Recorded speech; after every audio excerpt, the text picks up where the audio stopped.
ಗುಂಡಣ್ಣ ಅನ್ನೋ ಪುಟ್ಟ ಹುಡುಗ ಹಳ್ಳಿಯೊಂದರಲ್ಲಿ ತನ್ನ ತಂದೆ ತಾಯಿಯೊಂದಿಗೆ ವಾಸ ಮಾಡ್ತಿದ್ದ. ಅವನ ಕುಟುಂಬ ಕೃಷಿಯ ಮೇಲೆ ಅವಲಂಬಿತ ಆಗಿತ್ತು. ಬೆಳಿಗ್ಗೆ ಚಿಕ್ಕಂದಿನಿಂದಲೇ ಹೊಲಕ್ಕೆ ಹೋಗೋದು, ಹಸುಗಳನ್ನ ಮೇಯಿಸೋದು, ಕೊಂಡೊಯ್ಯೋದು ಅವನ ದಿನಚರಿಯಾಗಿತ್ತು.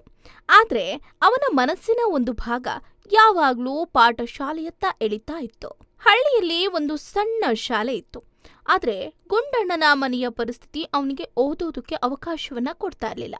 ಒಂದು ದಿನ ಹಳ್ಳಿಗೆ ನೋನಪ್ಪ ಮಾಸ್ತ್ರು ಅನ್ನುವ ಹೊಸ ಶಿಕ್ಷಕರು ಬರ್ತಾರೆ. ಅವರು ಮಕ್ಕಳನ್ನ ಉಚಿತವಾಗಿ ಓದಲಿಕ್ಕೆ ಪ್ರೇರೇಪಿಸ್ತಾರೆ. ಗುಂಡನ ಮನಸ್ಸು ಅವರ ಮಾತುಗಳಿಂದ ಉತ್ಸಾಹಗೊಂಡು ಬಿಡುತ್ತೆ. ಆದ್ರೆ ಮನೆಗೆ ಬಂದು ಈ ವಿಷಯ ಹೇಳಿದಾಗ ಅವನ ತಂದೆ ಕೃಷಿ ನಮ್ಮ ಜೀವನ, ಓದು ನಮ್ಮ ಕೆಲಸ ಅಲ್ಲ ಅಂದ್ಬಿಡ್ತಾರೆ. ಆದ್ರೆ ಗುಂಡಣ್ಣ ನಿರ್ಧಾರ ಮಾಡಿದ್ದ. ಹೊಲದ ಕೆಲಸವನ್ನ ಮಾಡ್ತಾ ರಾತ್ರಿ ಬೆಳಕಿನಲ್ಲಿ ಅಧ್ಯಯನ ಮಾಡಬೇಕು ಅಂತ ನಿಶ್ಚಯ ಮಾಡಿಕೊಳ್ತಾನೆ. ಮಾಸ್ತರರ ಸಹಾಯದಿಂದ ಅವನು ಬಿಟ್ಕೊಡದೆ ಓದಲು ಪ್ರಾರಂಭ ಮಾಡ್ತಾನೆ.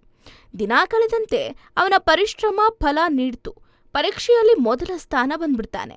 ಹಳ್ಳಿಯವರು ಅವನ ಪ್ರತಿಭೆಯನ್ನ ಮೆಚ್ಚಿಕೊಂಡು ಕೊಂಡಾಡ್ತಾರೆ. ಹೌದು, ನಂತರ ಗುಂಡಣ್ಣ ಸರ್ಕಾರದ ವಿದ್ಯಾ ಸಹಾಯದಿಂದ ಉನ್ನತ ಶಿಕ್ಷಣಕ್ಕೆ ಹೋಗ್ತಾನೆ. ಹಲವಾರು ವರ್ಷಗಳ ನಂತರ ಅವನು ಹಳ್ಳಿಗೆ ಡಾಕ್ಟರ್ ಆಗಿ ಮರಳ್ತಾನೆ. ಈಗ ಹಳ್ಳಿಯ ಎಲ್ಲಾ ಬಡ ಮಕ್ಕಳು ಗುಂಡಣ್ಣನಿಂದ ಪ್ರೇರಿತವಾಗಿ ತಮ್ಮ ಕನಸುಗಳತ್ತ ಹೆಜ್ಜೆ ಇಡುವುದಕ್ಕೆ ಪ್ರಾರಂಭ ಮಾಡ್ತಾರೆ. ಬೇಲಿಯಿಲ್ಲದ ಮನಸ್ಸಿಗೆ ಕನಸುಗಳ ಹಾದಿಯನ್ನ ತಲುಪಬಹುದು.